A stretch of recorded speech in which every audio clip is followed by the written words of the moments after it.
ಏನು ಇವತ್ತೊಂದು ದಿನ ಭಾರತ ಸರ್ಕಾರ ಸಹಕಾರ ಸಚಿವಾಲಯದ ಸಪ್ತಾಹ ದಿನ ಪ್ರಯುಕ್ತ ಸಮುದಾಯ ಸಹಕಾರ ಸಮೃದ್ಧಿ ಈ ಒಂದು ನಿಟ್ಟಿನಲ್ಲಿ ಸಹಕಾರ ಸಂಸ್ಥೆ, ಸಹಕಾರ ಚಳವಳಿ, ಸಹಕಾರ ಅನ್ನೋದು 1904ರಲ್ಲಿ ಸಹಕಾರ ಕಾಯ್ದೆ ಮುಖಾಂತರ ಒಬ್ಬ ದೊಡ್ಡ ಚಳವಳಿಯಾಗಿ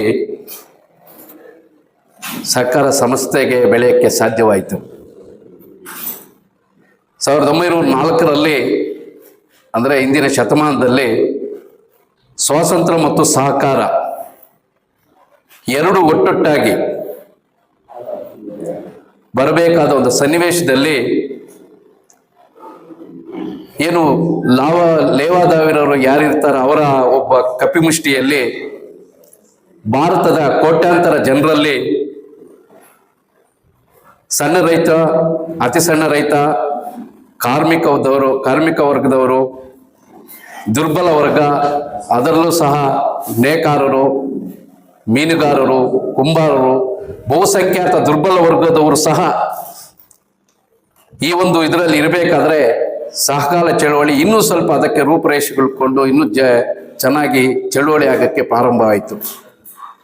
ಈ ಒಂದು ಸಹಕಾರ ಚಳವಳಿಯಿಂದ ಹಸಿರು ಕ್ರಾಂತಿ ವ್ಯವಸಾಯ ಇರ್ಬೋದು, ಹಳದಿ ಕ್ರಾಂತಿ ಕೋಳಿ ಸಾಗಾಣಿಕೆ ಇರ್ಬೋದು, ಶ್ವೇತ ಕ್ರಾಂತಿ ಹೈನುಗಾರಿಕೆ ಇರ್ಬೋದು, ನೀಲಿ ಕ್ರಾಂತಿ ಮೀನುಗಾರಿಕೆ ಇರ್ಬೋದು, ಎಲ್ಲ ಸಹಕಾರಗಳು ಸಹ ಎಲ್ಲೋ ಒಂದು ಕಡೆ ಈ ದುರ್ಬಲ ವರ್ಗ ಮತ್ತೆ ಅತಿ ಸಣ್ಣ ರೈತರು ಜೊತೆಗೆ ಸಹಕಾರ ಸಂಸ್ಥೆಗಳು ಒಟ್ಟಾಗಿ ಸೇರಿರುವುದರಿಂದ ಅವರಿಗೆ ಒಂದು ಸದೃಢವಾಗಿ ಬೆಳಕ್ಕೆ, ಅದರ ಒಟ್ಟಿಗೆ ಸ್ವಾತಂತ್ರ್ಯ ಕೂಡ ಈ ಸಹಕಾರ ಸಂಸ್ಥೆಗಳು, ಸಹಕಾರ ಚಳುವಳಿಗಾರರು ಒಂದು ಕಡೆ ಸೇರಿದಾಗ ಅದು ಎಲ್ಲೋ ಒಂದು ಕಡೆ ಸ್ವಾತಂತ್ರ್ಯ ಕೂಡ ಪ್ರೇರಣೆ ಆಯಿತು ಅಂತ ನಮ್ಮ ಸಹಕಾರ ಧುರೀಣರು ಹೇಳ್ತಾರೆ.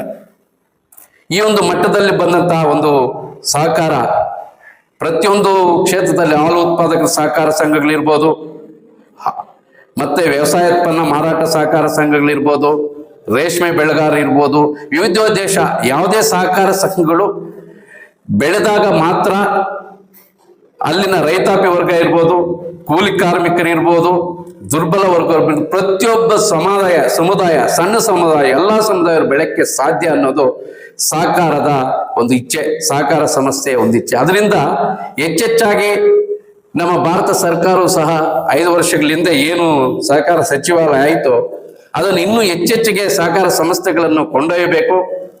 ಆ ನಿಟ್ಟಿನಲ್ಲಿ ಪ್ರತಿಯೊಬ್ಬ ಕರ್ನಾಟಕ ಸರ್ಕಾರವೂ ಸಹ ಮಾನ್ಯ ಕಾಂಗ್ರೆಸ್ ಸರ್ಕಾರ, ಸಿದ್ದರಾಮಯ್ಯನವ್ರ ಸರ್ಕಾರ 1 ಲಕ್ಷದಿಂದ 3 ಲಕ್ಷವರೆಗೂ ಕೂಡ ರೈತಾಪಿ ವರ್ಗಕ್ಕೆ ಶೂನ್ಯ ಬಡ್ಡಿ ದರದಲ್ಲಿ ಸಾಲವನ್ನು ಕೊಡ್ತು.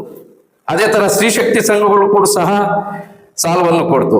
ಇದು ಎಲ್ಲಿಂದ ಬಂತು ಅಂದ್ರೆ ಸಹಕಾರ ಸಂಸ್ಥೆ ಇರೋದ್ರಿಂದ ಬಂತು. ಹೀಗಾಗಿ ನಮ್ಮ ಸಂಸ್ಥೆಯು ಸಹ ಅದೇ ನಿಟ್ಟಿನಲ್ಲಿ ನಾನು 5 ವರ್ಷ ಆದ್ಮೇಲೆ 2ನೇ ಸರ್ತಿ ಕೂಡ ಇಲ್ಲಿ ಆಯ್ಕೆಯಾಗಿ ಬಂದಿದ್ದೀನಿ. ನಮ್ಮ ಸಂಸ್ಥೆಯಲ್ಲೂ ಸಹ ನಮ್ಮ ಅಧ್ಯಕ್ಷರಾದಂತಹ ಕೊತ್ತೂರು ಜಿ ಮಂಜುನಾಥ್ ಅವರ ಒಂದು ಅಧ್ಯಕ್ಷತೆಯಲ್ಲಿ ನಾವೆಲ್ಲರೂ ಒಟ್ಟಾಗಿ ಈ ಒಂದು ಸಂಸ್ಥೆಯನ್ನ 2021-2021ರಲ್ಲಿ ಏನು ಒಂದು ನಿವ್ವಳ ಲಾಭ ಇತ್ತು, 2021-22ರಲ್ಲಿ ಒಟ್ಟು ನಮ್ಮ ಇದ್ದಿದ್ದು 1.5-2.5 ಕೋಟಿಗೆ ಇವಾಗ ಹೋಗಿದೆ. ಅಂದ್ರೆ ದುಡಿಯುವ ಲಾಭ, ನಿವ್ವಳ ಲಾಭ ಬಂದು 8.5 ಲಕ್ಷದಿಂದ ಅಟ್ ಪ್ರೆಸೆಂಟ್ ಇವಾಗ 26 ಲಕ್ಷಕ್ಕೆ ಬಂದಿದೆ. ಓವರ್ ಆಲ್ ಇವಾಗಿನ ವಹಿವಾಟು ಬಂದು ಟ್ರಾನ್ಸಾಕ್ಷನ್ ಬಂದು 60 ಲಕ್ಷದಿಂದ 6 ಕೋಟಿವರೆಗೂ ಈ ವ್ಯವಸಾಯೋತ್ಪನ್ನ ಮಾರಾಟ ಸಂಸ್ಥೆ ಬೆಳೀತಾ ಇದೆ. ಇದೆಲ್ಲ ಓವರ್ ಆಲ್ ಏನಂದ್ರೆ ಇನ್ನೂ ಹೆಚ್ಚೆಚ್ಚಿಗೆ ಬೆಳಿಬೇಕು. ಇಲ್ಲಿನ ರಾಸಾಯನಿಕ ಗೊಬ್ಬರಗಳಾಗಿರ್ಬೋದು, ಮತ್ತೆ ಕ್ರಿಮಿಕೀಟನಾಶಕಗಳಿರ್ಬೋದು, ಪೆಸ್ಟಿಸೈಡ್ಸ್ ಇರ್ಬೋದು, ಎಲ್ಲ ವಿದ್ದಲ್ಲೂ ಸಹ ರೈತರಿಗೆ ಇಲ್ಲಿ ಏನ್ ಬೇಕು, ನಾವಿಲ್ಲಿ ಇನ್ನೊಂದೇನಂದ್ರೆ ರೈತರಿಗೆ ಏನ್ ಬೇಕೋ ಅದನ್ನ ತಗೊಂಡು ಬರ್ತಾ ಇದೀವಿ. ಯಾವುದೇ ಕೆಲವು ಲಾಭ ಬರ್ಬೋದು, ಲಾಭ ಬರ್ದಿರ ಇರ್ಬೋದು. ವಿಷಯ ಇದೇ ಇಷ್ಟೇ, ಇಲ್ಲಿಂದ ರೈತರಿಗೆ ಅನುಕೂಲ ಆಗ್ಬೇಕು.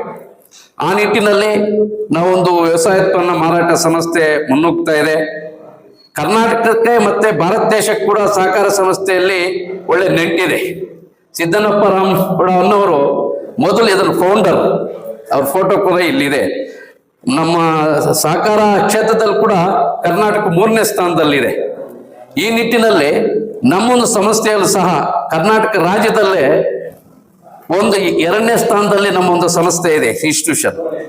ಓವರ್ ಆಲ್ ಇದರ ಅರ್ಥ ಏನಂದ್ರೆ, ಸುಮಾರು ಒಂದು 5 ವರ್ಷ 7 ವರ್ಷಗಳ ಹಿಂದ್ಗಡೆ ಯಾವ ತರ ಇತ್ತು ಈ ಒಂದು ಸಂಸ್ಥೆ. ತದನಂತರ ನಮ್ಮ ಕೊತ್ತೂರ್ಜಿ ಮಂಜುನಾಥ್ ಅವರು ನೇತೃತ್ವ ವಹಿಸ್ಕೊಂಡ ಮೇಲೆ ಎಲ್ಲ ಆಡಳಿತ ಮಂಡಳಿ ಒಂದಿದ್ರೆ ಸಾಲಲ್ಲ, ಜೊತೆ ಕಾರ್ಯಕಾರಿ ಮಂಡಳಿ. ನಾವೇನಿದ್ರು ರೆಸಲ್ಯೂಷನ್ ಬರೆಯೋದು ಹೀಗೀಗೆ ಅಂತ ಹೇಳ್ಬೋದು ಅಷ್ಟೇ. ಅದನ್ನ ಇಂಪ್ಲಿಮೆಂಟ್ ಮಾಡಬೇಕಾಗಿರೋ ಕಾರ್ಯಕಾರಿ ಮಂಡಳಿ ಇದಕ್ಕೆ ಅವರ ಒಂದು ಕರ್ತವ್ಯ ಜಾಸ್ತಿ ಇದೆ. ಇದರಲ್ಲಿ ಪಾಲ್ಗೊಳ್ಳುವಿಕೆ ಆಗ್ಲಿ ಎಲ್ಲ ಇದೆ. ಬರೋರು ರೈತರನ್ನು ವಿಶ್ವಾಸದಿಂದ ಮಾತಾಡಿಸೋದು, ಅವರನ್ನು ಕರೆಸೋದು, ಏನು ಎತ್ತ ಅಂತ ತಿಳ್ಕೊಳ್ಳೋದು. ಮತ್ತೆ ರೈತರಿಗೆ ಇವಾಗಲೂ ಸಹ ಇನ್ನೂ ಹೆಚ್ಚೆಚ್ಚಿಗೆ ನಾವು ಕಾರ್ಯಕ್ರಮಗಳನ್ನು ರೂಪಿಸಬೇಕಾಗಿದೆ. ಇನ್ನು 4-5 ವರ್ಷದಲ್ಲಿ ಈ ಒಂದು ಸಂಸ್ಥೆಯನ್ನ ಕರ್ನಾಟಕ ರಾಜ್ಯದಲ್ಲಿ ಮೊದಲ ಸಂಸ್ಥೆಯಾಗಿ ಮಾಡಬೇಕಂತ ನಮ್ಮೆಲ್ಲರ ಒಂದು ಅಭಿಪ್ರಾಯ ಇದೆ. ಆ ನಿಟ್ಟಿನಲ್ಲಿ ನಿರಂತರವಾಗಿ ಕೆಲಸ ಮಾಡ್ತಾ ಇದೆ. ಏನು ಇವತ್ತೊಂದು ದಿನ ಕೇಂದ್ರ ಸರ್ಕಾರ ಸಪ್ತಾಹ ಕಾರ್ಯಕ್ರಮಕ್ಕೆ ಒಂದು 7 ದಿವಸ ಏನು ಅವ್ರು ಅನ್ಕೊಂಡಿದ್ರು, ಅದೇ ತರ ನಮ್ಮ ಸಂಸ್ಥೆಯಲ್ಲಿ ಕೂಡ ವಿವಿಧ ಗಿಡ ನಾಟಿ ಮಾಡೋದಿರ್ಬೋದು, ಬೇರೆ ಬೇರೆ ಚಟುವಟಿಕೆಗಳು ಮಾಡ್ತಾ ಸಹಕಾರ ಸಂಸ್ಥೆ ಹೆಚ್ಚೆಚ್ಚಿಗೆ ಬೆಳಿಬೇಕು. ಅದರಿಂದ ರೈತಾಪಿ ವರ್ಗ, ಕಾರ್ಮಿಕ ವರ್ಗ, ದುರ್ಬಲವಾಗಿ ಎಲ್ಲಾ ಜನಾಂಗದವರೆಗೂ ಅನುಕೂಲ ಆಗ್ಬೇಕು ಅನ್ನೋ ನಿಟ್ಟಿನಲ್ಲಿ ಈ ಒಂದು ಸಪ್ತಾಹ ಕಾರ್ಯಕ್ರಮಕ್ಕೆ ನಮ್ಮನ್ನು ಸಹ ನಮ್ಮೊಂದು ಅನಿಸಿಕೆಗಳನ್ನು ಹಂಚಿಕೊಳ್ಳಲು ಈ ಒಂದು ವೇದಿಕೆಯನ್ನು ಕ್ರಿಯೇಟ್ ಮಾಡಿರುವ ತಮ್ಮೆಲ್ಲರಿಗೂ ವಂದಿಸುತ್ತೇನೆ. ಜೈ ಹಿಂದ್, ಜೈ ಸಹಕಾರ.